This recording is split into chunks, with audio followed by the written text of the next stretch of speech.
What's up, everyone? Welcome to Baseball 4 Podcast here. Gus Rico here with episode 48. Quick little shout out to the wife and kids out there. They're done with school. Shout out to the wife and my older son. They're out in Georgia. They just landed. Go get it. Good luck to Legacy Baseball out there. Our players and coaches, you guys do an amazing job. We have practice today. So we'll see you guys later on. Thank you for bearing with us this week as far as graduation week at Birmingham. It was a hectic week. To our parents, thank you guys so much for all you guys' hard work. We're coming to an end here with Travel Ball Baseball, so we can't wait for our summer trips. To our tournament directors out there, you guys do a heck of a job for putting tournaments together. PG, NCS, USSSA, AAU Baseball, all you guys keep doing it. Bagger Sports, Norma out in Santa Clarita, thank you for taking care of our kids as well. All right, let's get to it here. To my left, co-host Andy Lira. Yeah, welcome back to episode 48. Thank you guys again for joining us for another episode here. We really like for you guys to support us and keep supporting us. We appreciate everything. Don't forget to hit the subscribe button, the like button. It's free, so it doesn't hurt. But yeah, man, we're here back again with two good guests.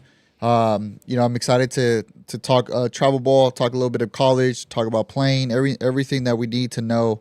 And we just keep trying to get, different avenues of different levels of baseball in here. And I think we've done a pretty good job of it, and we continue to do it to try to elevate and give you guys different views, different perspectives of the different levels of baseball that are out there. So nonetheless, to my left here, Bill Picketts and Will Picketts. How you guys doing, boys? We're good. Andy, Gus, thanks for having us. We're excited. I'm excited. Yeah, we're definitely excited to be here. Thank you, guys. Appreciate it, man. Thank you guys for coming. I know, shout out to Adrian. He made it happen. Yeah. Yes. He's like, hey, why don't you, come with that? I was like, yeah, why not? I mean, look, we try to focus on the baseball part of it, obviously, and it's a baseball podcast, and we just want to talk about, your guys' journey. Obviously, you coached your son. I did at the youth level. It was a lot of fun until I hit, to hit 12, probably 12 years old, and I was like, all right, you're done. But yeah, I mean, tell us about yourself. Let me shout out to Adrian, one of my favorite players. I recruited him heavily, and I got to know him. I think I appreciate him more as a person and a human being than as a player, and as much as I loved him as a player, but just an outstanding kid. I loved having him for the 2 years that he was with me. It was awesome. He's probably mad at me right now for drinking Starbucks. I haven't had coffee yet. I haven't had coffee We yet. had him out. We had him out to our event last week, and everybody loved it. Did really well. Yeah, it was awesome. Really good. Yeah. Really good. Everyone, good, very good reviews from our parents. Yeah. Yes. They loved Did it. you play with him? I did. Yeah, he was there my freshman year, I think. He's 1 year older than me. Yeah, he was. And A-Rod, just a goofball, just a good dude. Loved him, and a guy that you could rely on definitely on the mound and just as a person. So once we heard about the coffee thing with all of our Philippine stuff, we're like, hey, we got to get you out to some events. Yes. So it was great. It was great to have him out there. That's awesome. Yeah, man. That is bad product placement, by the way. It is, but I was in a hurry. Talking about Adrian, man. I played with him 2014, 2013 out in Birmingham. So Okay. he's different, man, and he made this happen, and we appreciate him. And we're coffee lovers, so I was like, as soon as we did it, we brought him out there and go, and then it's now full circle, man. So I don't know who wants to go first, any of that, but just tell us where you guys started, how you guys got to where you guys are now. I know it's probably a long story, but we're here to how much time do we live got? for it. It could be a long story. I've been coaching at the collegiate level since. I've been coaching ever since I stopped playing. I got done playing in '93. Very brief, short minor league career with the A's, and I went into coaching immediately. And I got lucky. One of the kids I was giving private lessons to was playing freshman baseball at Saugus High, and they didn't have a coach. So he asked me if I'd do it, and that was really my first foray into coaching, and I've been doing it ever since. I took 1 year off when Will was, I think, 3 or 4 years old. That's the only time I've taken off since '94. So I'm looking at 30-plus years at this. Wow. At coaching, yeah. So started out in high school for a couple years, and I went back to my alma mater at COC, College of the Canyons, where I played, and coached there for a number of years. Left for a little bit to coach at Chaminade, and then came back. And I've been there really since 2000. I've been coaching at the junior college level since 2000. Okay. Was there for 13 years. Went over to Pierce, and I became the head coach in 2014. So I've been the head coach at Pierce since 2014. Nice. Yeah. Oh, wow. Okay. Yeah. Been that long, huh? It's been a while. It's been a while. Yeah, it's a wonderful journey. I get that question a lot about my playing career. Do you have any regrets? You know, I got close, but didn't make it, and I have zero. Like, I love coaching. Like, I love the connection I have with the kids. I love the impact, hopefully, the positive impact I make on them. Over the years, it's been nice, and I'm enjoying it more now as I've gotten older. It used to be, super competitive, and at some point you learn, like, this isn't about coaching. This is about, your players and connecting with them. And That's awesome. Adrian's a perfect example. Like, seeing him succeed outside of the realm of baseball has been really fun to see. Alexis Miranda. Yep. Alexis, He's there with me. Alexis was with the, Yep. same thing. Cop now. Yeah. Yeah, obviously super. It was funny. He was one of the kids. Like, I've had a few goals in my life as a coach, and one of them has been to send a kid to the Ivy League from the junior college level. And I reached out because of Alexis. I reached out to, I think it was Columbia, and the coach there was telling me, like, yeah, you can do it. It's not easy, because he was such a good student, and I know, he got into a UC school out of JC, and so I haven't had that happen yet. I haven't had a kid go to an Ivy League yet, but someday I'll make it happen. I'm sure you will. Yeah. Sure you will. Man, all right. That's great. Yeah, that's a great story right there, because I think it's always great to have an impact like that, and you've done it over the years, and you've been able to have an impact on your son Will here, man. So let's talk about your story now and see how that works, and getting coached by your dad and all that. Yeah, I mean, that's always one of the first questions I get is like, how did you play for your dad in college? How do you now coach with him? How do you do all this stuff with him? And I think it's just, we get along very well, and we have a lot of the same views on baseball and on coaching and stuff like that. And so, growing up, I grew up obviously with him coaching junior college for so long. I grew up on junior college baseball fields ever since I was little, in batting cages, on the field, doing BP, stuff like that. So, when I played, I went to Alemany, had an okay career, didn't have any really opportunities out of there. So in the back of my head, I always understood the junior college route. So I was like, I'm probably going to go there. So I ended up going to Pierce, playing for him for 2 years, had 2 good years. Then ended up going to Cal State Bakersfield. COVID happened, so I grad transferred to Cal State LA, played my last year there. And then, a lot of questions you get when you're a younger coach is like, did you want to coach when you were playing and stuff like that? Like, obviously everyone wants to play professional baseball. That was always a goal. But I think COVID, I kind of got to sit back and be like, what do I want to do after baseball's done? Because, it was going into my senior year. And so I thought about coaching, and I'd always wanted to be a coach. I've been around a coach, obviously, my whole life. I've been around college baseball my whole life. So right when that was 2022, I think, when I was done. That next year, I ain't got my memories like that, but yeah, something like that. Sounds right. 2022. After that, I finished my master's degree and then got right into coaching at Pierce. And so I've been there now for going into my 3rd year.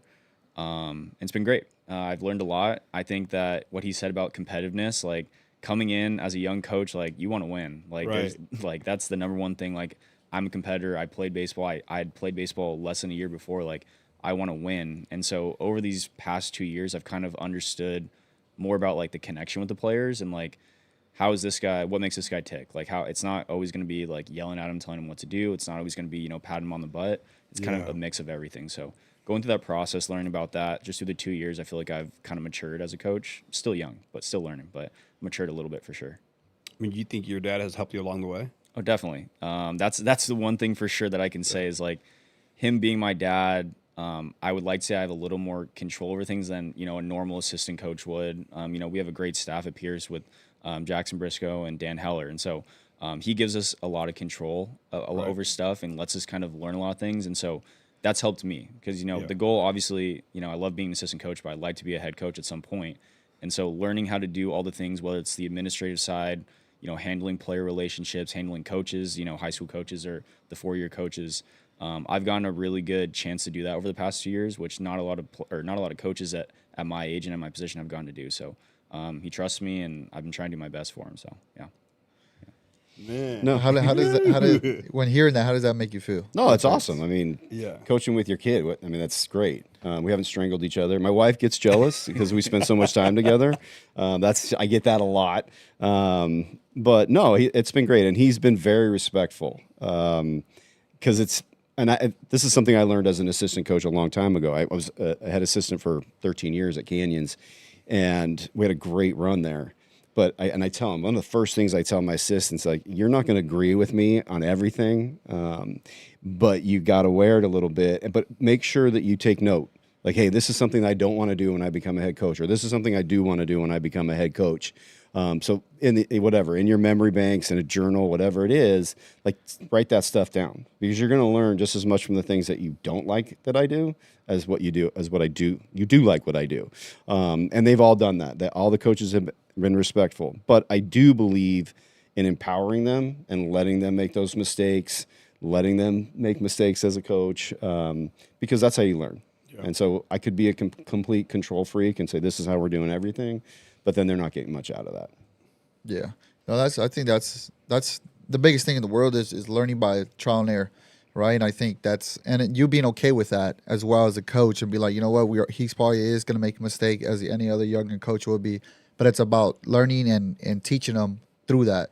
And I think that's the only way you're going to really know. And as athletes, you kind of figure that out, right? You kind of go and you train, and you're going to go and you're like, well, I'm working something new. Let's say, like, if your stance or something like that, it's not going to work at first. You're going to have to work through it, but it's about just believing in it and working through it together. And I think that's everything goes and assembles with the coach. And as you having trust in them to be able to do that, I think that's the only way, man.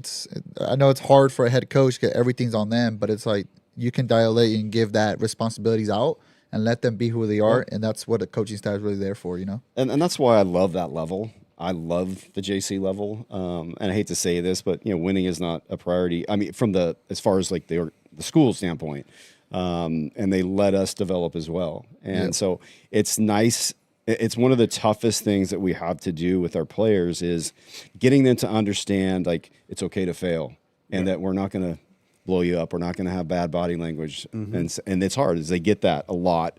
In high school, it's tough. I mean, I see it, and it's difficult to get them to finally go, oh, okay, I can fail, and I'm not going to get sat down, and I'm not going to get punished. Grind. Yeah, it was funny. I had one of the kids on my team. I don't know if I should put his name out there, but anyway, local player, and he struggled big time. And actually, I'll get to this story later, but he's struggling. I mean, punching out pretty much every at bat for 3 games, but we needed him in the lineup. He could really play defense. And a situation came up. We were chasing a couple late, and I know for sure he thought that I was going to pinch hit for him in this situation, and I didn't. I let him get the at bat, and he had been struggling, and he worked a walk. And I remember after the game, he came to me and thanked me, like, thanks for believing in me. Yeah. And you have to do those things. As much as I probably wanted to pinch hit for him, like, that was worth it. Like, regardless if he failed or not, or succeeded, what have you, it was worth him saying, okay, this coach believes in me. That's a huge thing as a player. I remember as a player, like, you want coaches to believe in you. You really do. Yeah. How do you feel about that? I mean, for sure. So you guys get high school kids, obviously, or bounce backs, whatever, but majority of you guys get the local high school kids go to you guys, and it's between 7, now it's 9 innings, and it's a different grind. Yeah. You know what I mean? It's a different grind, and it's over here, it's like it's almost like they have to do it at the high school level. At the college level, it's like, hey, man, if you don't want to do this, there's way more guys waiting. You know what I mean? No, totally. It's like, it's different. Talk about it. Like, talk about the grind. Go ahead. It's funny because we get that. Our first game, usually in the fall every year, is we play like a 10-inning game usually. Okay. Just like as like a preseason type game, whatever it is. And the first game, all the freshmen say the same thing, like, "Oh my God, like it's only the eighth inning. We're playing more than 7. So oh my God, tired." Yeah. And after like those first 2 weeks, they get over it, and they like understand that like this is real baseball now. You're playing 9 innings; it's not 7 innings anymore. Right. But like that jump is a big thing that we talk about with our guys. Is like, obviously 17, 18, 19, whatever you are when you graduate, you're now competing against kids who can be, at our level, anywhere from 18 to 22 years old. There's been older kids at our level, but especially those guys who move on to the 4 years. Like they're playing guys who are 24, 25 years old now, and so it's a big jump. And so like if we put it on them that you need to be perfect right now, you need to be perfect competing against these guys who are older, that's just kind of setting them up to fail. And that's kind of what he's talked about a little bit, but I'm sure every player that's gone through our program would say the same thing. You talk to A-Rod, he'd say the same thing. Like, my dad does a great job of letting our guys fail. And that sounds weird because not a lot of coaches are going to say, like, oh, I want a kid who's going to fail. But learning from that failure is how they move on. You know, I went through it.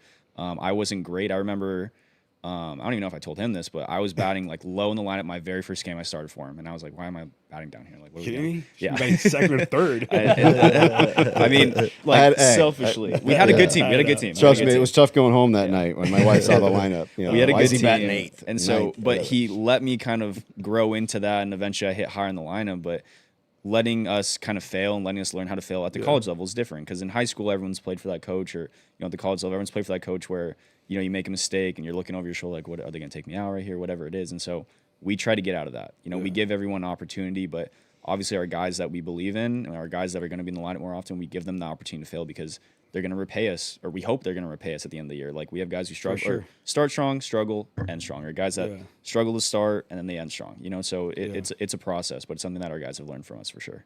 And again, we're lucky. We're lucky. You can't do that at the Division I level. I know you guys had, your assistant coach here last weekend. You got to win. You got to win at that level. That's not. We're not in that department. Again, success is great, but it's really fun seeing kids that have struggled and now they move on to the Division I level or the pro level, and it's all because they were able to grow and develop. Yeah. Okay. But I mean, you develop and win is great, but I don't, correct me if I'm wrong, but you were coach of the year this year? I was. Thank you for bringing that up. And I think that's the best part right there. We're gonna leave that out. Yeah, you know what? It's an honor, and it was kind of cool because since I've been coaching in that, we have meetings at the end of the year, all conference meetings and so forth, and usually it's a kind of de facto, hey, whoever wins conference, that's the coach of the year, and deservedly so. But I think the coaches realize, like, we went from 7 wins last year to 22 this year. And so it was really nice that they chose me and they nominated me, and it was, they all voted for me to get it. So, but it's a testament to these guys, like my coaches. Oh, there we go. Oh, thank you. I don't know if I like that picture, but yeah, I'll take it. Probably screaming at somebody there. Yeah. But I got to give Will a ton of credit, most of the credit. He did a great job recruiting, tenacious. He'd get out there, and we ended up having, and that's everything. You guys know that. Like, when you're talented, you end up being a better coach, and that was the case this year. And I do think we did overachieve. There were some guys that we didn't have any expectations of that had great years. But again, all my coaches did a great job, and I couldn't have done it without them. But it's nice. It's nice So when you're you get the rewarded. Assistant coach of the year, then. It's funny you say that. So I was at the state meetings. Is that a thing? No, it is now. Oh, it's now. So it was funny because I was at the state meetings and they said, "Hey, we have a new category, assistant coach of the year," and I'm like, "Hey, I'll put up Will. Like, what the heck?" And I was about to give my speech on him, and the other guy comes up, or the first guy comes up and says, "Hey, my assistant coach, just to let you know, he's a retired teacher, older guy. He doesn't get paid. Well, he took a ball off the face out of the cage, and he's had 7 surgeries, and he's come back." And I'm like, "Okay, I'm out. Like, I can't vote for Will way. now." He wins. So, but yeah, that's actually a new category they put up this year. So we'll see. Maybe he'll get it. Congratulations. I don't want him to get it too long. I'd like him to be a head coach at some point in time and move on and have that. Yeah. That good love. Yes. Good So, life. Congrats on that. Yeah, thank you. congratulations, Appreciate man. that. That's huge, Appreciate man. that. Yeah. It's a big accomplishment, especially in the conference that you guys are in. It's not easy. It is. Glendale. It is. Well, actually, we're not in that We're not one. in that one anymore. Oh, you're not? Yeah. No, they moved it we're around. actually in what we think is a better one. It's This year just was better, technically speaking. We had 4 playoff teams. They only yeah. had 2. Okay. Nothing. Glendale was No, awesome this that's year. a good- Valley's good been great. Yeah. COC's obviously been Oh, talented. you guys are not in that conference No, so anymore? we're in what's called the Western States Conference North. So it's the same conference, just split into divisions. So we actually, this is terrible recruiting right now. Like, we have a lot of travel. So we go up to Cuesta, which is San Luis Obispo. So we have to drive up there twice. That's a 3.5-hour drive. Mm-hmm. We go to Hancock, which is Santa Maria. That's a 2.5-hour drive. Hancock, yeah. And so we are the farthest south. We got Moore Park, Ventura, Oxnard, and Santa Barbara. So for some reason, we got put in that conference years ago. And if you look at logistically why we ended up between us and COC, is like we are literally 1 mile or 2 miles closer to all of those schools than COC is. And so they ended up staying in the south, and we're in the north. So yeah, we have like quite a bit of travel, but it's a good league. Like Quest is great every year. Santa Barbara's great every year. You guys go to nice areas. Good We weather, do. huh? It's yeah. Yeah, We good were told by weather. one Yeah, of good weather. we were told by one of the Sounds moms and all that. our recruiting pitch. That's what I was to say. That's Yeah. the recruiting pitch right there. No, the recruiting pitch is the wine country. wine- You know, the going wine- up yeah. to up that. Yeah, so Hey, you guys get to go to nice weather. yeah, Yeah. we do, we do. Yeah, that part's good. And kids love to travel. I mean, I know you get to get experience that college life, right? Yeah, Where you get totally. to travel and you go to do those things. You get to go eat Yeah. places because 3 hours drive, you have to stop and eat or Yeah. do whatever you got to do. So I think because when I was able to do that at CLC, you're driving to Santa Maria, you're driving all these places. You're like, man, but then you look forward to that because then you don't got to go to class. Yeah. That You don't is gotta true. do these things we where get it's out a just lot. like- We get out of school a lot. And that's when the Yes. guys get to know each other the best. Like Yeah. those Right. long Yeah. bus trips are the ones that you remember when you're done playing. I think correct me if I'm wrong. Like, I mean, our local high schools, if they don't end up at a Division 1 or 2, they go to a JC, and they normally go, if they go to Glendale, Mission, or Valley. You guys play against each other. It's like Oh, we do. all over again. We, You know yeah, what I mean? we actually have a 3-game series with Brian this year at Mission. Yeah. We set that up. We had a 3-game series last year with Glendale and Valley. Trying to work out that schedule with them right now. But no, we definitely, we definitely play going them. out to like those places like Santa Barbara, Ventura. Is like they don't know those kids. Yeah, No. I mean, it's know? weird. Santa Barbara does. Santa Yeah. Barbara gets a lot of kids from the area. They Oh, do they, they? they Yeah. do a good job Oh, recruiting. wow. So They do, and people and the kids like kids- going there. Kids want to go play in is Santa new. Barbara. Yeah. Santa Barbara. Well, you know what happens? A lot of kids will get into UC Santa Barbara, Okay. and so they can take classes there. And then there's a kid that I recruited.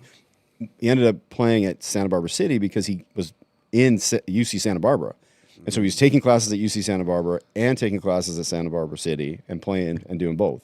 Playing and then going to school. So a lot of kids like going up there. Yeah, they like playing up there, and they like living up there. So Yeah. it's a good place to go. That's great. That's great. Shout out to you in the sense of that I know at the youth level, I know what it feels like to be a coach, dad. It's hard. It's hard, and shout out to you as well. But the pressure that you probably dealt with throughout the years of like, I have to perform. I have to perform.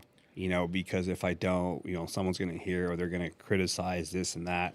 And the fact that you did perform and you had a pretty good career, that's amazing. So shout out to you, man. No, Definitely, it made my life easier. Yeah, Go it ahead. did. Yeah, Thank it you. definitely Yeah. made my life easier. No, I mean the pressure. ahead.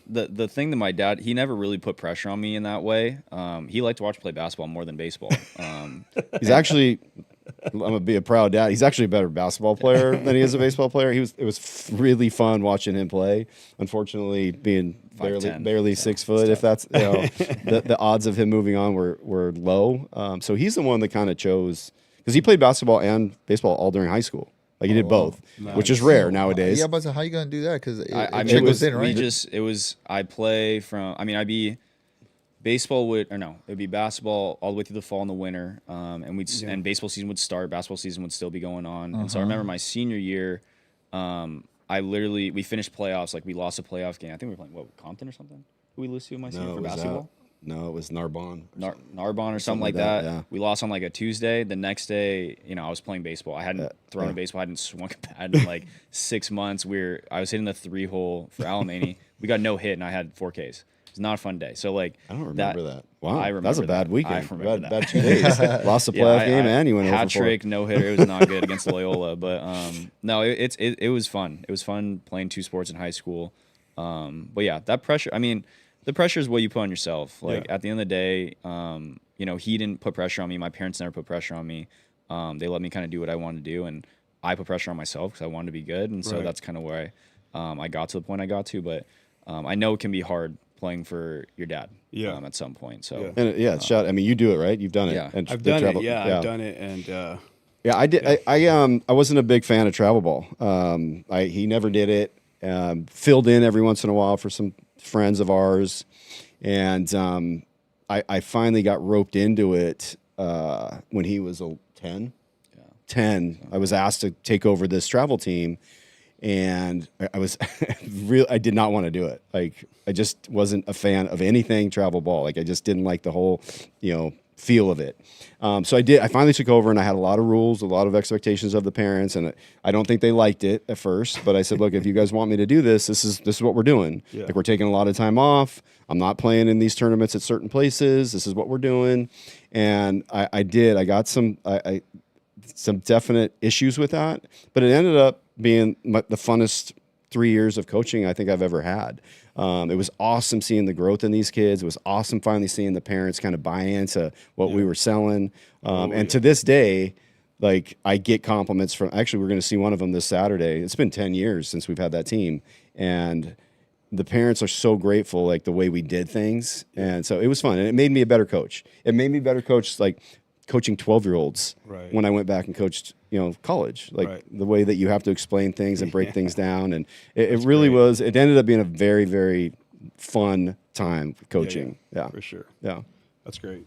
Yeah. So with the college and then going travel ball, is there a specific culture that you want to hold on both ends? I know that, like us, we always talk about culture. Like, we're very big on that. We try to implement and do the same thing that we do in high school into the little guys, so they are prepared to, when they get into high school, they have an idea, they understand what the practices are going to look like, what positions they're supposed to be at on bunt Ds or PFPs or cut relays and backing up throws and stuff like that. Is there a specific culture that you guys go, that you learned at Piers, you established there, then brought down? You want me to answer that one? Well, first off, you guys do a great job. With Yeah, the you Braves. do. Like, I played Seriously, against you guys like, when I was younger, and like all the Birmingham kids and all the kids who go through their organization. They're do a great totally job. Like, prepared when they come to me. It's they're funny you always ask that. prepared. So yeah, like, there's certain schools where I'm like, okay, I don't have to, like, the Chatsworth kids, like, I never had to worry about them. They knew how to do everything. You guys, the Birmingham players, are awesome. They are. That's a great question. So yes, I completely did that. Yeah. So yeah. So let's go back a few years. So I had the opportunity. I was lucky enough to play on the original Long Beach State Dirtbags, like the first team in '89. Like, I was on that team, and I learned more in that 1 year playing for Coach Snow, Dave Snow, who's a phenomenal coach. We butted heads at the time when I was 19 years old, but looking back, he created, like, pretty much how I coach to this point. I bring it up all the time about being at, playing for the Dirtbags, and actually we were the ones that came up with that name. So I focus on hard 90, like hard 90. Do we have our hats? No, it's not this one. It's on my hats. Like, I have a symbol on the back, a 90 sign. And so that's all that I preached when I took over his team. Hard 90, to the point where we do it every day in practice, like after BP, hard 90 after your last swing. It's to the point where if I don't have them doing hard 90, it's hard for them not to. Like, their first reaction is to do it. I hate to say it's like they're on drugs. Like, I can't not do it. And so I implemented it with them. I did all those things that you talked about. PFP stuff that there's no way they could have known how to do, or if they even could handle doing it. But when they got to the next level, it was like they were so far ahead of everybody else because they knew those things. It was in their DNA. Yeah. And so, yes, it is implemented all the way up from that all the way to my college level. And it goes back to Long Beach State. It really does. We were that team that went to the College World Series that year. We had no business being there. And the way we played, we competed our butts off, and we played hard, and we ended up getting there, and it was awesome. And so I base that a lot, if not everything, my coaching philosophy off of that. Yeah. That's great. Love that. That's the hard 90s, man. Yeah. And people say it all the time. We talk about it all the time. Yeah. But do you do it all the time? Yeah. Are you doing it on a pop up to second base? Are you doing it on a roll over to short?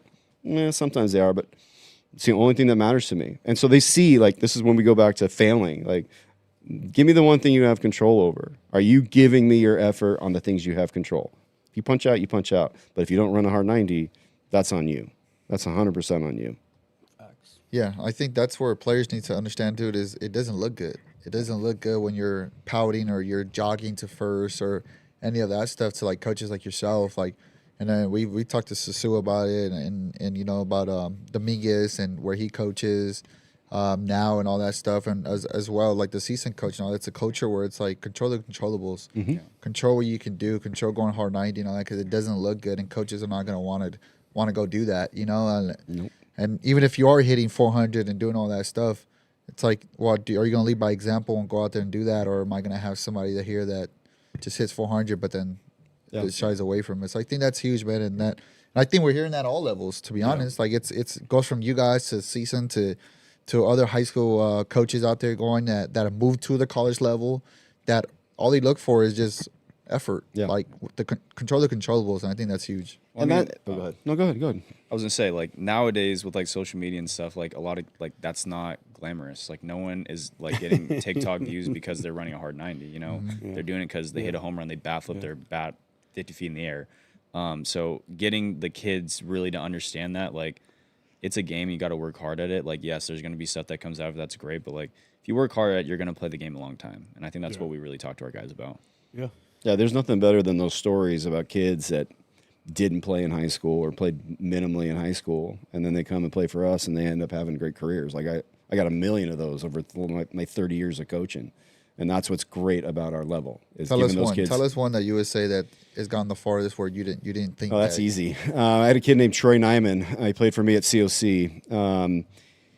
My numbers may be off a little bit, but in his 4 years he played at Valencia High School. Are we allowed to talk about people without their permission? Or I mean, yeah, it's a good story. So it's you usually in a if positive he light. hears I don't this, think he's gonna be upset that we're bringing him up. So. anyway, so in his 4 years, I don't know why I remember this number. Like 14 innings he pitched in his entire 4 years at Valencia High School. Came to us and redshirted. Minimal amount of time on the mound as a freshman, and he came in as a sophomore. And we thought he might have a chance to be pretty good. Super tall. He's probably 6'5", maybe $160, like skinny. And he was this close to quitting over something that wasn't even playing related. But anyway, I talked him out of it. He ended up being our number one that year at COC, pitched in the first game of the playoffs, ended up going to Chico State after that, being their guy. Ended up getting, I don't know if he got drafted or signed by the Rockies and played 5 years. But the best part about he played for the Team Israel in the World Baseball Classic, and when they made they qualified. And he is the one kid that I bring up, like, okay, I don't care if you didn't play in high school, like there's an opportunity for you to get to that next level. And he did. And we had one this year. We had a kid that didn't play much in high school last year at all. And he ended up being, and I know this sounds like I'm exaggerating, might have been the best second baseman I've ever coached in the 30 years I've been coaching. Like, he was unbelievable. Ended up getting Gold Glove in the conference. Yeah, and really didn't play much in high school at all. Did not play. He pitched in high school, Yeah. actually. And he was so. Those are that's what I love being a coach at this level. Like, I love those stories. You know, you're not getting the blue chippers and guys that are throwing 93. And I'm not getting those guys, even though I wish I did. But yeah, no, we talk to our guys about that a lot. It's like the first, at least I talk to our infielders about that, is I don't care what you did in high school. Like, you could be a Team USA kid, you could be a kid who did not play at all. I really do not care what you did in high school, because, you know, moving in here, it's a different game. Like, you got to do a lot of different things. And so I think that our guys kind of took that in. Like, we had a kid who did play Team USA. That was our shortstop this year. And we had this kid who didn't play at all in high school. And they both had great years. And so kind of getting that understanding of what we expect from them as players, and not saying like, oh, this is what I did in high school. I hit 450, or oh, I had 10 at-bats in high school. Doesn't matter. Like, it doesn't matter what you do. It only matters like how you progress, if you're getting better, if you're going about things the right way. What can you do for me now? Yeah. yeah, exactly. Yeah, I mean, you could have been everyone knows the greatest 10-year-old ever, and now they don't play baseball anymore. And so help me win a game. Yeah. And he's right, man. You guys, we've never had anything like negative heard about you guys as far as the Braves organization. Everybody that's come through there, the kids, they play the game the right way, and that is the biggest compliment we can ever get. Is oh yeah, your kids play the right way. Yeah. So let's dive into the Philippines baseball. How did that get started? I mean, I want to know. Oh boy, how much time do we have here? We got time. So let's see if I can make this a kind of a shorter story. About, I don't know how many years ago, a number of years ago, I got a random phone call in my office at Pierce. And a couple things that was funny about this is, like, one, I never go in my office. It's not near the baseball field. Like, I'm very rarely in my office. Right. And I think that might have been literally the only time I ever picked up my phone in my office. I mean, I hear it rings when I'm in there now. I hear it ring. I never pick it up. I happened to pick it up, and on the other end was a gentleman that was looking to place some international players. He had a kid from Indonesia. Yeah. Is that where he's from? Yeah. Indonesia that was looking to come play in JC. So I'm like, yeah, great. I'd love to have a kid. I mean, regardless of his talent level. I don't even care. So we started talking, and I knew right away he was Filipino. My wife is Filipino, and I knew the accent. And I didn't say anything for about 20, 30 minutes, and he started talking about guys. He knew a lot of things about JC baseball. Turned out he was in an MLB envoy, and he used to travel a lot and come. So anyways, I asked him, hey, you Filipino? Yes, I am. I said, well, my wife is Filipina. And so right then and there, like, we were family. Like, that's all it took, is the fact that I was married to a Filipina. He was Filipino. So fast forward a few years, we kept this relationship going. He actually sent me a player from the Philippines later on, a couple years later. And we had a wonderful relationship. And he randomly asked me one day, he's like, hey, would you want to coach the Philippines national team for the WBC coming up? I'm like, This was in 2019. yeah, this is 2019. Wow. Yeah. I'm like, yeah, I'm in. Like, just say it. And selfishly, I was like, he can play because his mom was born in the Philippines. Like, he was able to play in the WBC that year. And so selfishly, I'm like, all right, how can I work this out? Would his coach give him a few weeks off of the college season, have him come play? And I'm like, yeah, I'm in. So flew to the Philippines, met what would be equivalent to our USA baseball. It was called PABA, Philippines Amateur Baseball, and met the leadership there. They were all in. They were happy. They wanted me to do it. Wow. Yeah, so I'm like, this is awesome. Side note on this was kind of funny. We're trying to put a roster together, and they had a bunch of guys that had played previously in the previous WBC qualifier, and so some of those guys were playing. I don't know if you guys know the Conlon brothers, Riley and Brady. They're local kids. They played. That sounds familiar. One of them played at CSUN. Yeah. Or coached at CSUN. Yeah, Riley. local kids. Like went to Moore Park. One of them went to Moore. Anyway, so they had this roster of all these guys, and they had like a sub roster of guys that were Filipino that we wanted to get. And so like Tim Lincecum was on there because he's Filipino, and he'd already been retired, I think, for a little bit. And then one of them was Tim Tebow. So Tim Tebow was born in the Philippines, so he's eligible. Yeah. And so they kind of randomly go, hey, can you reach out to Tim Tebow? And I felt like going, I don't have his phone number. Like, I wish I did. Yeah. But it turned out like I knew people that knew him. Like one of my players was in the Mets organization at the time. Okay, yeah. And so somehow I got Tim Tebow's phone number. Didn't he get drafted? Yeah, he was playing minor league ball. Yeah, at the time. This is why they asked me. When he was playing. Yeah. And so we're trying to put this whole roster together. Like Darno was going to play with me. Chase, who just retired. Okay. Travis wasn't going to play. This was just a qualifier. It was in Tucson. And so the Tebow thing comes up, and I had the phone number for, I don't know, a week. I'm like, God, this is how am I going to call him? So anyway, one night I said, all right, I'm going to text him. So I texted him, hey, Tim, so-and-so. And like 10 minutes went by, and he returned the text. And he's like, I've been waiting for you to call me. I'm ready. He said, yeah. No, he was like, I'm ready. Yeah, give me a call. I'm available. I called him and we spoke for like 30 minutes. Super good. I mean, exactly how you picture Tim Tebow, like the nicest guy ever. And it was funny. He was like telling me how he's like, I just want you to know, like, I'm super competitive. I'm like, Tim, like I saw you win the Heisman Trophy. Right. Like I know you're competitive. Right. Like you don't have to sell me on that. I said so. Again, move forward a little bit. We had everything set. It was ready to go. I had my coaching staff. Like I asked a couple of buddies of mine, Vince Sagisi being one of them, who used to be, Vince? Yeah, so Vince was going to be one of my coaches. Wow. Raynel Caranto. I got some guys that I knew that were Filipino because I'm not. Right. I wanted some legitimacy there. And so we were 3 days away from leaving and going to Tucson, and then COVID hit. And so so I didn't go, never met any of the guys, like nothing. Like I never met Tebow in person. And he was, again, when I had to call him and tell him that like things got canceled, he by far was the most upset. Like, I can't believe this. Like, I want to play. I don't care. And he was very, very upset that we weren't playing. So that's how this whole thing started. Mm-hmm. And so go back a little bit, and I'm in the Philippines, and I didn't realize how big baseball was. Like, I knew basketball. Like, basketball is huge in the Philippines. All my brothers-in-law are great basketball players. They all play basketball. They have a professional league. But I went there, and we had camps with this gentleman. His name was Oscar Marcelino, by the one that called me. Mm-hmm. So we went there, and we had camps, and there's tons of kids, and the commitment's unbelievable. Like, they're driving in from 2 hours away to have this camp. And I'm thinking to myself, like, this is crazy that they're not better at baseball. Like, it's big. And so I asked the guys, I'm like, would you let me start an organization here in the U.S., recognize Filipino talent just for their opportunity for them to play either on the national team or on the WBC team? And they're like, yeah, that'd be great. And so during COVID, December 21st, 2021, it was the first time we had an ID camp at Valley. We had like 40 kids that showed up, some older, some younger.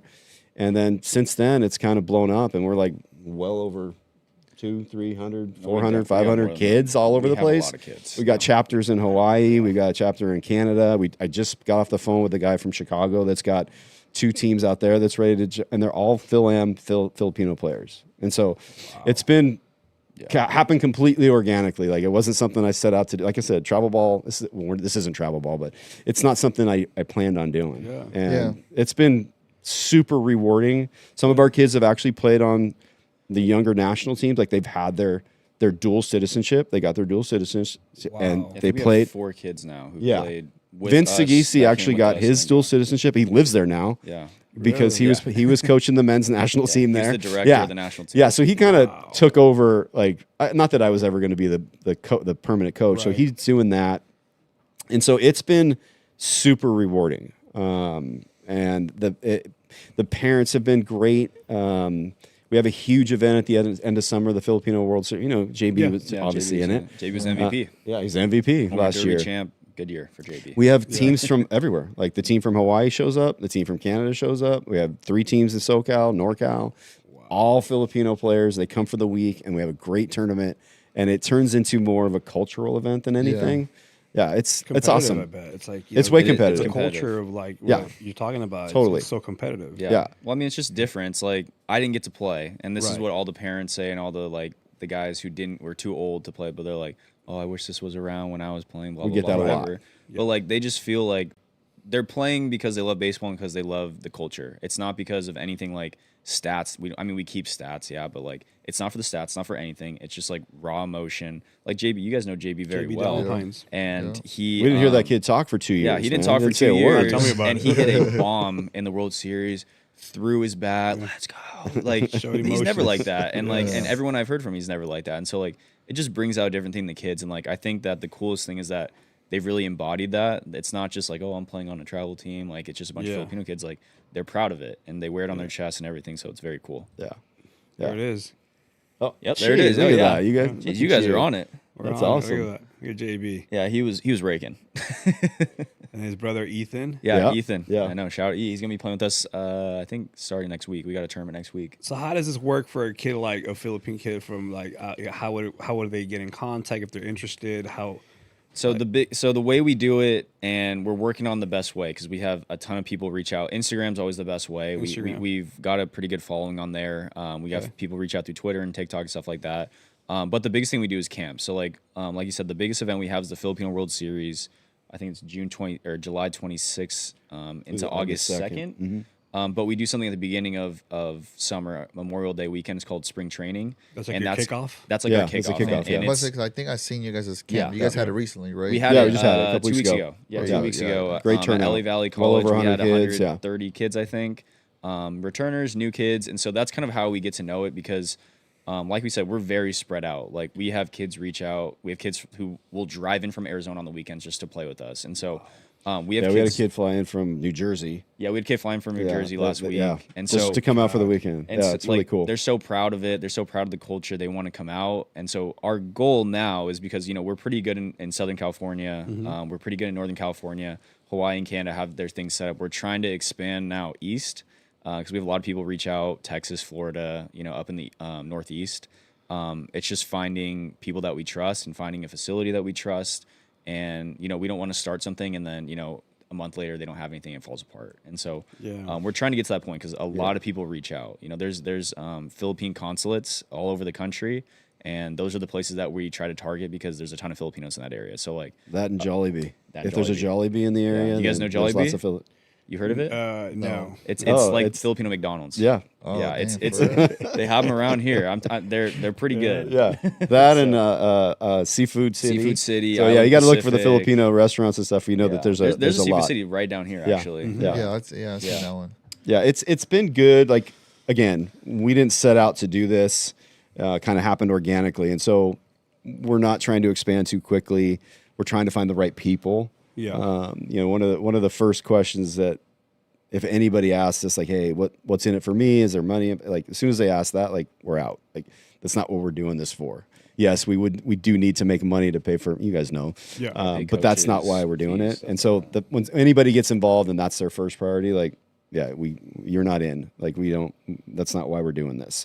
And it's really been fun. Like, we got lucky. We got sponsored by a, what are they? Like an apparel website, I guess Well, you that could say? too, but I'm talking about that. What are you talking So about? there's a company out there called Golden TV. It's basically like a Netflix, and it's Asian Pacific TV. And they came in and they offered to we good? Yeah. Oh, okay. Ruben, can you bring me that bag that's on the couch, please? Thank you. She got involved, and they ended up streaming every single one of our games. So it's like, you know, I don't know if you see on ESPN during the World Series, like we had that, like we had live streaming, and so we have a good relationship with this Golden TV company. They've done a good job, and it's helped us expand a little bit. And so no, it's been They really made a documentary last year. yeah. about us, So too. there, Thank there you you guys go. for the gift Oh, bag. there you go. Thank you. Yeah, Shout Show out them to you the- guys. Look at that. Yeah, look at that. Yep. there you go. It's one of our most popular hats. Everyone loves Yes. that one. Yeah. That's nice right there. Man, So this amazing. company, she decided to do a documentary on how this whole thing started, and it was unbelievable. She did an unbelievable job. Unfortunately, it focused on us more, like me and Will and my wife, which is great. But we thought it was going to be more on the kids. She just felt like because we're the ones that started up. But if anybody gets a chance to see it, it's on Golden TV. Golden TV, okay. And they did an amazing job. The kid JB's in it quite a lot. JB is in it a lot. He's getting interviewed a lot. It really kind of explains how this whole thing started and how it's grown, and yeah, we're excited about it. And it selfishly, it's benefited us at Pierce. We had 10 Filipino 12 of our kids. kids. Like, Like, for you. yeah. Well, I mean, just like we talk about the high school stuff, is like they have, maybe they do have a good experience. They want to come play for us because they know us, or they have a poor experience and they're like, oh, I play with the Philippines in the summer. They treat me well. They make me want to play baseball still, and so like I'm gonna go play for them. Make it fun. Yeah, Yeah. exactly. And like that's all we want to do is like we want kids. It's like home to them. Exactly. Comfortable. Worst Yeah. thing is when a kid when I recruit a kid and he's like, I don't know if I want to play baseball anymore. Like that's awful to me. Like I mean, that's- you guys get that? You get some kids. We that do. You, We do. You have to I mean, talk into with, playing with, baseball with the Yeah. Braves and Birmingham. I mean, talking for myself and the guys here, I think I've experienced both. I mean, I've been doing this a little bit too long, and I've experienced both. Where we get kids to come to the Braves, and it's not a fit for them. I should say. Yeah. It's not a fit for them, and maybe they go look for the next best thing. Yeah. It is what it is. Yeah. Best of luck. And at the high school level is a lot different because it's more of a commitment. It's like I committed to you for 4 years. Yeah. And you don't want to just transfer out and then transfer out and then transfer out, and you got to sit out 30 days, whatever Yeah. it is. Yeah. So yeah, we have in the past we have gotten kids like this is I expected a little more probably. Yeah. But and vice versa, we get kids that's like, man, we love it here. Yeah. You guys have the best uniforms with the Braves. And, That's It's all about the important. gear. it's all about the gear. Yeah. And, you guys got lights at Birmingham, and Yeah. it's like a culture thing. It's like home. I mean, I've had parents in the past where it's like, hey, I'm going to go drop off my kid at 4:00. I got to take my daughter to soccer. It's like you already know where I'm at. Practice is at 6. I mean, drop them off at 4. You can come shack for Birmingham. Yeah. Yeah. Just hang out. What I'm trying to say, it's Family. it's family. Yeah. They trust everybody. The way it should be. Everything stays right there. Yeah. There's no need to go to the Yeah. football field unless we're going to go over there and have practice on turf. Yeah. But, yeah. No, I mean, we get that a lot. Like, it feels like family, and that's important. Like, that's the way it should be. Yeah. You're comfortable, and you're going to, play your rear ends off for family, and that's what we get. Yeah, no, I mean that's great. That's great to hear, man. To be honest, because that's all we want especially for the kids. If they don't come to us, we want them to go like somewhere where it's like you guys and other travel ball teams that have that good culture, that good foundation, that good reasoning. Yeah. Right. Because a lot of the times we want to make sure the kids learn and they go out there and succeed and be able to play. Hey, we kept playing baseball because of so and so, or I was in a good program, a good environment that allowed me to just keep growing and keep getting better. And then, sometimes I'm sure you guys run into it, right? You guys said 10, 12, you go back and you're like, oh, shoot, I was just coaching you 5, 6, 7 years ago. Are you kidding? Yeah, I man, coach look my at own us kid. I now. got a lot of like my former players that I played with, their kids playing for me. So no, it's come full circle for We're sure. gonna have a Braves Baseball Academy alumni game. Oh, this, nice. This Awesome. summer. Oh, Dinner, cool. one day, and then the game will be at Birmingham the Oh, next that's day. awesome. And it's his first year ever, and I'm gonna try to make it an annual thing. And I know A-Rod and Lexus, Sam, all these guys are gonna come out, and it's gonna be great. We haven't been been around around that long long. enough, yeah. Like I Not think our quite. oldest kids are like now sophomores in college, so they're still Okay. playing. They're still playing. Yeah. That's a great idea. I That's a like good that. idea. So, make it again more of a family thing, and it's like I want to know what they're up to now, Yeah. and the connection. It's important to keep going. Yeah. And, some of these guys have kids already, and it's like, man, Alexis. Alexis has a kid. Yeah, absolutely. So, but yeah, what does the future look like for the Philippines baseball? I mean, where do you guys want to get to? Like, you guys eventually take a national team to the Philippines? We do. I mean, it's funny. I came across, or my wife came across, like when this thing first started, some notes I had put down. And the Filipino World Series wasn't even in it. That was actually Vince Sagisi's brainchild. He came up with that. But one of the things I wrote down was I wanted to be a part of the CCL, the California Collegiate League, with the Oaks and the Foresters, and we accomplished that. Like our collegiate team is now involved with that. We're an affiliate. We're not a full-fledged member yet, but we want to. And this is the pitch. It's a terrible word. This is the culture we're trying to create with this, because we're getting younger and younger. We actually have a youth group now. We're 10, 12, 14. We want them to know, like, there's an opportunity for you to be involved with us all the way through.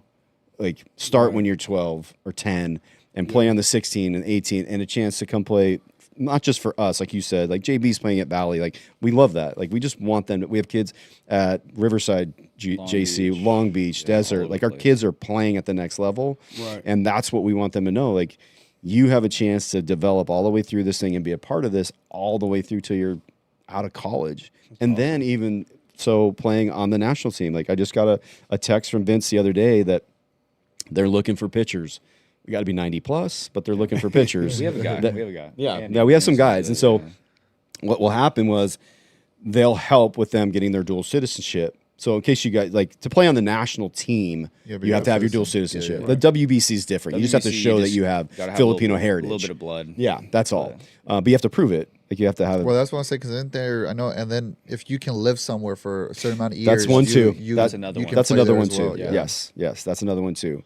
But so these families know, like, you're going to be with us for a while. And that's kind of our goal. Like, whether it expands to Chicago or to New Jersey or Florida is great. Right. If that happens, that's great.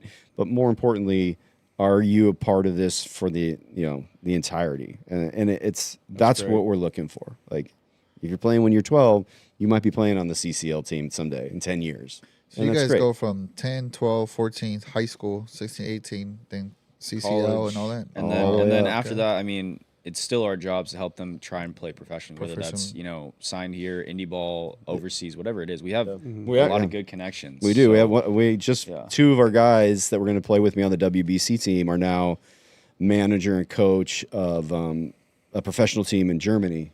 Regensburg is I don't know if you guys are familiar with. That's where they actually had the WBC qualifier this last year in Europe. It's called Regensburg. I had an opportunity to go there this summer with the Philippines team. We took a team to Europe, and so they're the managers there. And so we have connections kind of all over the place. Yeah, I mean, I kind of been aware, because I have a friend that I play at College of Canyons with for a little bit, and he, Kyle Sober. yeah. Oh, yeah. yeah. Oh, Yeah, yeah. yeah. That's the guy that we That's, sent to. that's one of our guys. Sobrano. He played on the national team. Yeah, he's on the one of national our guys team. we talk about Yeah. all the Yeah, time. man, that's my. Yeah. I follow. He's him our on poster Instagram and all that, child but it's for been- sticking with us and then getting him on the national team. Yeah, I know. He's from Northern Cal and, Yeah. and up there. And he came down. I played with him for a Yeah. little bit and talked to him here and there. Like, that's. Yeah. I mean, he's put them on the, at least to show me who they are. I was like, Totally. man, you guys can play baseball. I'm Yeah, like, no, "Oh, totally. good." Yeah. So, So- I mean, it's funny because like that's funny. Like you don't know that there's good Filipino baseball players, but like they're all over the place. You just don't know. Like Volpe from the Yankees, he's Filipino. Darno, we already talked about Darno. Yeah. But you guys like follow college baseball at all? Like Clemson's Friday guy, Filipino. I don't know if you guys saw that like TikTok clip. The kid from Georgia who throws like 100, and he like sticks his tongue out at a kid like that, he's Filipino. Like, it's just like, yeah, we just get these random kids who reach out and are like, oh, I'm Filipino, you know, whatever. And so, there's a lot more of us than you would think. It doesn't. We don't all look the same. Like, if you go out to one of our games, we have kids who look white. We have kids who look, you know, more like DJ super Moraleja. Asian. DJ Moraleja? Oh, that's right. He is Yeah, Filipino. Who is it? DJ Moraleja. He Yeah. plays for our 12-year-old Oh, team. yeah. No, it's one of their kids. Oh yeah. Yeah, he's Filipino. Don't worry, we yeah. won't take him. Yeah. Yeah. Wouldn't be the first. Yeah, no. No, and that's it's funny that comes up. Like, we understand, like, kids got commitments to whatever, you know, playing with you guys or what have you, or high school. We try not to. We're not that. Hey, you need to play with us and only us. And we work it out where our commitment is big time in the summer, but nothing in the fall really with the high school kids. We are trying to establish more of the younger group, and it's been great. Like, we have a ton of younger kids now because we finally found someone that's like all in with it. We just didn't have the manpower before. Yeah. Yeah. It's important to represent though your culture, you know.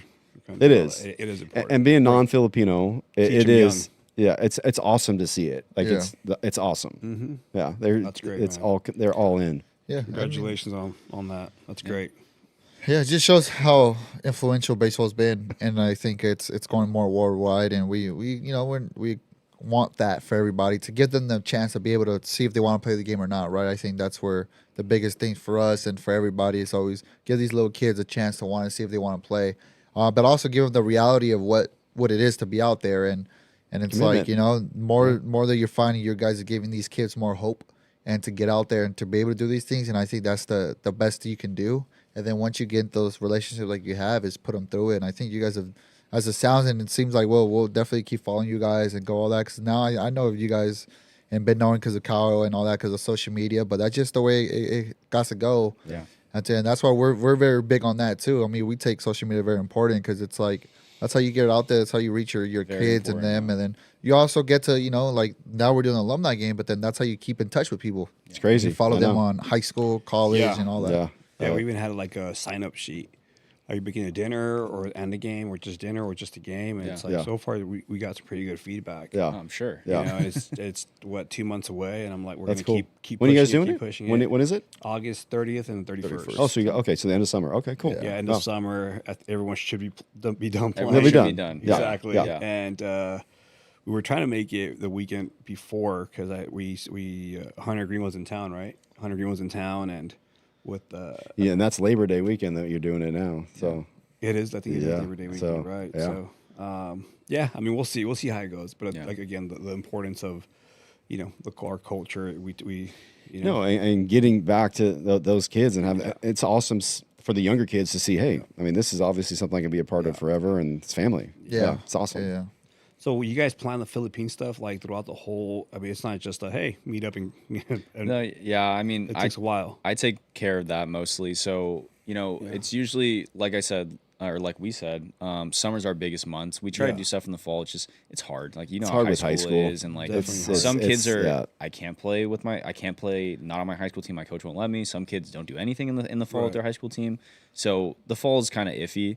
But summer, usually, like, we'll sit down, springtime, maybe February, start looking at terms and stuff, kind of plan it out. We have the spring training event every year, or we have for the last 3 years. So that's set in stone. The World Series set in stone. So kind of bookending the summers or the summer, and then finding out kind of stuff in the middle. So showcases, tournaments, just local games and stuff like that, practices, making sure that they're getting out of it what they need to, and kind of learning from our staff. And our staff's been great. We got a lot of guys that played for him and guys that I played with.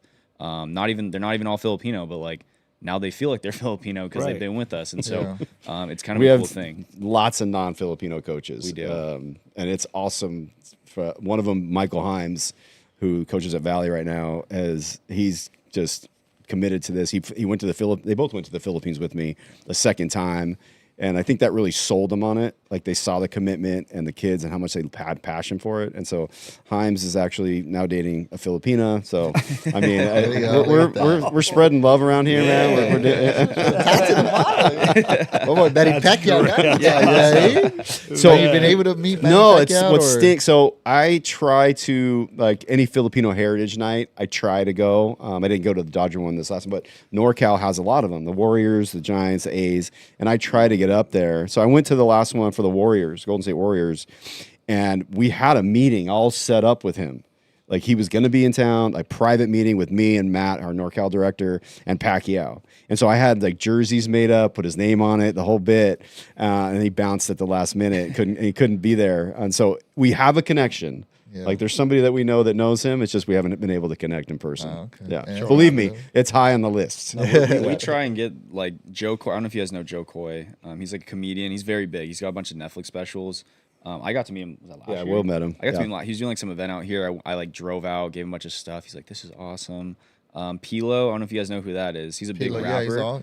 He's Philippines. He's up in the Bay Area. Yeah. He came down to the World Series. He was at the World. He came out and met all the kids. With all of our kids and stuff. It was really cool. So, trying to spread it as much as possible, and those people are super important for helping us out. When is your guys' World Series? June, August. June. July 26th, 25th to August 2nd. Yeah, so we do. So go ahead. We do what's called a Futures Weekend. We do like the All-Star game. So like Futures Weekend, which is middle school age kids. They played last year. It was only 2 days, but I think we're doing 3 days this year. So whatever that is, 14, 13, 12, 11-year-olds. We have the actual World Series, which starts on the Tuesday. That's high school age kids, so graduating seniors all the way through freshmen. And then while that's going on this year, we're actually going to have a younger tournament. Was it 10U? 12. Or 12U, like on the softball field. And so a lot of stuff going on. We have like vendors and stuff out there. Everyone loves to sing, so we have like singers out there.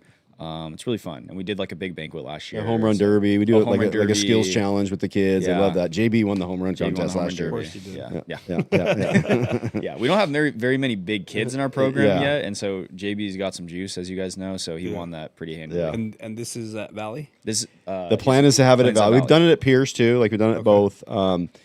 It's funny. I was looking at the Dodgers schedule, and they're not there that weekend, and so I was doing everything I could to try to get Dodger Stadium for the championship game. But I found out that it is extremely cost prohibitive. It's not like you guys, Birmingham going there every year. Not every year. But it was. I'm trying. I'm hoping that we can find someone that is willing to let us use it, because that would be an awesome. Just to finish off the series or the week going to play the championship game at Dodger Stadium. It would be unbelievable. Yeah. So we're looking for, same as you guys, looking for sponsors. Oh, geez, man, you guys. Oh, yeah. There you Dave go. Roberts. That was our first year. That was our first year. Yeah. And we got on the field for Filipino Heritage Night, and we knew somebody that, got us an opportunity to get down on the field, and it was awesome. Great, it was really fun. Yeah. That's cool. Well, wherever it's at, I think we should go make an appearance. Yeah, I'm down. Definitely. Yeah, it's cool. It's very cool. Like you guys will see. Oh yeah, you need to come. Just for like sure. watching how much it means to the grandparents come out. A lot of times the grandparents are crying because it's huge. We might just have our booth there, and we'll just have a podcast. Like, hey. Oh no, you totally should. Yeah, let's plan on it. Yeah. Let's do that. Yeah. Now you're thinking. Yeah. I've been thinking. Yeah. Now you're thinking. How you always with your arms crossed like you're cold. Low keto. Well, in all honesty, like the younger ones, so we really have it's blown up on the youth level with the 12U, but we're trying to get 6 teams in. If we can get all Filipino players to do it, that's great. Yeah. But this is our first year, and so there might be an opportunity if we don't have enough teams where you guys can come in as a Braves and play in the 12U or even the 14U. Like the plan is to get July? 6. That same week. Last week of So we'll let you guys know. Like, priority is to get all Filipino kids. But even if not, we need 6 teams. So there you go. We're good. You're good. You're in. That's all you need. I'm sure if you went and asked, you'd probably find. Well, there's probably more. Oh yeah, for sure. It happens all the time. It's it does. It's weird. Like the kids will not know. Yeah. Like it's their grandmother or grandfather on some side. They didn't know that they were part Filipino. We've had kids on our Pierce team who know this is going on. And that was different. We had a kid who on our Pierce team, we talk about the Philippines all the time. And he just didn't tell us he was Filipino until the end of the year. And we're dude, what are you doing? We had other kids who were like, oh, I want to play in the Philippines. I think I'm a little bit Asian. They'll take a 23andMe and have 1% and they'll be like, oh, I'm on the team now. It's just We have had that. One of our guys, 23andMe. He showed it to me. Yeah. He was 19% Filipino or something. All right, you're in. That's good enough for now. That's good enough. Yeah, it's good enough. Yeah. Man, well, we're coming to an end here, guys. Thank you guys so much for coming in. A-Rod, thanks for making it happen. Yeah. This was great. I had a lot of fun with this one, man. It's I've learned a lot actually. Again, thank you guys. All your success. Congratulations, Coach of the Year. The Philippine stuff, and it keeps growing and growing and growing. So, Congratulations. Oh, thank you guys. Thank you guys for having us. Yeah, Really no, appreciate it. we do appreciate everything, but we didn't get to my segment today. It's all right though. We, Oh, you what know, we did- no, what we- no, no, we- no, no. This is the better segment. okay. This is the better one. Okay. This is what we call. Sorry about that. We didn't mean to step no, on your We're gonna toes. go. No, it's a it's a. We're gonna hit inside you guys with joke some me and rapid Gus have, questions yeah. here. Sorry, Lira. This is Gus. All right, Rico's you guys segment. ready here? Yeah. All right, Rapid? you guys can both. Yeah, Okay. it's gonna be a little bit of rapid Okay, here. All right, okay. here we go. Pitch clock or no pitch clock? I like it. It's been good. it. We got the wristbands this year to sped things up completely. It's been nice. The pace has been really Wow. good. Yeah. You guys are Wristbands. moving on. Yeah. Oh, nice. Favorite player of all time? Derek Jeter. Don Mattingly. Damn, both Yankees, huh? Yeah, I know. We're not even Yankee Not even fans. Yankee fans. No? No. No. Wow. No. Okay. I'm- DH or no DH? DH. I'm I want good. to see. I want to see pitchers hit. I'm good with the DH. I'm good. I'm good. Dodger dog or nachos? Dodger dog. I'm going Dodger Dog. Yeah. Yeah. Okay. Favorite kind of seeds? Ooh.